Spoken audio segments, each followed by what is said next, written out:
अस्सलाम वालेकुम my YouTube family. आज मैं आपके साथ शेयर करूंगी ब्रेड चिकन पेटीज की रेसिपी। ये बच्चे बड़े सभी पसंद करते हैं, झटपट से तैयार हो जाते हैं और खाने में भी बहुत टेस्टी होते हैं। रेसिपी स्टार्ट करते हैं। सबसे पहले फिलिंग रेडी करेंगे। बाउल में ऐड करेंगे 1 cup boiled shredded chicken, 1/2 cup Shimla मिर्च, 1/2 कप प्याज, इन दोनों को बारीक चॉप कर लिया है। साथ ही इसमें ऐड करेंगे 4 टेबलस्पून मायोनीज, 1/2 टीस्पून काली मिर्च पाउडर, 1/2 टीस्पून कुटी लाल मिर्च, 1/2 टीस्पून जीरा पाउडर, 1/2 टीस्पून नमक देकर डालेंगे। चिकन बॉईल करते में भी नमक और थोड़ी सी काली मिर्च डालकर बॉईल किया था। साथ ही ऐड करेंगे 2 टीस्पून चिली पेस्ट, 4 हरी मिर्चों में थोड़ा सा सिरका डालकर पेस्ट बना लिया है।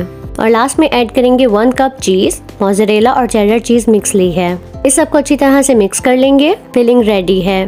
ब्रेड स्लाइस लेकर राउंड शेप कटर से कट कर लिया है। अगर आपके पास कटर अवेलेबल ना हो तो आप ग्लास से या किसी बॉटल के ढक्कन से भी कट कर सकते हैं।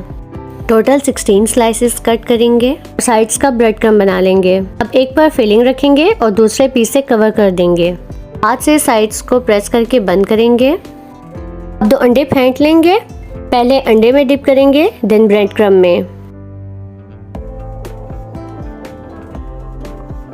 अब सेट होने के लिए 10 मिनट के लिए फ्रिज में रख देंगे। अब पैन में शैलो फ्राई कर लेंगे। आप चाहें तो डीप फ्राई भी कर सकते हैं या एयर फ्रायर, जैसे आपको पसंद हो। इस रेसिपी को घर में ज़रूर ट्राई कीजिएगा। और अगर अभी तक आपने मेरा चैनल सब्सक्राइब नहीं किया तो सब्सक्राइब कर लें और बेल आइकन का बटन प्रेस करना मत भूलिएगा।